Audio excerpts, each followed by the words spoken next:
What's up, everybody? So today we're going to talk about the language of Boris Johnson. He's still coming under attack for labelling the Ben Bill as the Surrender Act. However, this language is an accurate assessment of what's happening. So by taking away the EU's incentives to negotiate, well, they're less likely to do so, aren't they?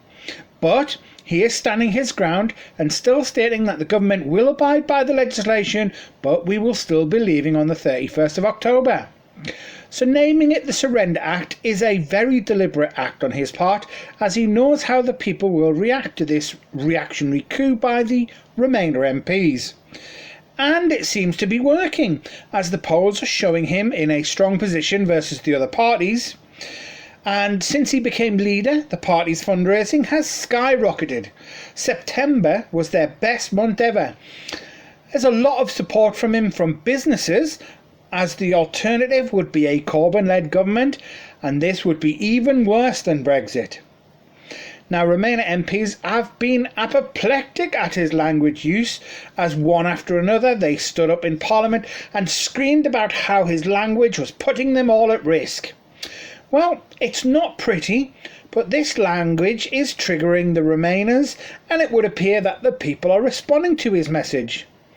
Boris Johnson's language about the Surrender Bill is calculated to cast his opponents as people colluding with foreign powers to block Brexit. It's not a flippant one-off comment, as he continues to use this language in the House of Commons. Now, Amber Rudd has said Boris Johnson's language does incite violence. But what we're going to look at here is a few examples of how Remainer MPs' language has been used to do the same, and we'll compare the two. So, we're considering the Surrender Act as dangerous. How about these? Firstly, Labour MP Jess Phillips in 2015, she said that when the time comes to oust Jeremy Corbyn as leader, she would knife him in the front, not the back. Well, that sounds like pretty violent language to me.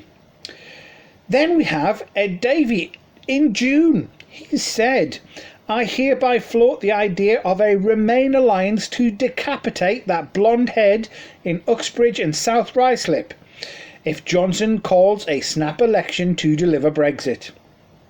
Well, he apologised for this, but that's really something he said. Decapitate. That's right. Then we have John McDonnell in a 2014 speech. He repeated calls from activists to have then the Department of Work and Pensions Minister Esther McVey lynched. Well, that got him big laughs, but it doesn't seem that funny to me in this current context. How about you? Then, not so long ago, David Lammy MP on the Andrew Marr show, that was just April, when he made a comparison between the pro-Brexit Tory European Research Group, ERG, and he called them Nazis. He said after that, if anything, his comments were not strong enough. This doesn't sound like the language of compromise and open discussion, but rather a way to degrade your opponent when you cannot refute their argument. So, using the word surrender is dangerous, but threatening to knife, decapitate or lynch somebody, well, that's fine. Saying that Remainers are the enemy of democracy, as they try to thwart the very democracy itself, well, that's dangerous. But calling the Brexiteers fascists, well, no, that's fine. That's absolutely fine. To think that words from our politicians will turn to violence is insane. The people are angry with what they've seen from our politicians, and some of them will react badly, most won't, but there will always be those sorts in the world. So, is the Surrender Act language working? It would appear so. Let me know what you think in the comments below. Thank you for watching this video. Like, share, subscribe if you appreciate what we do.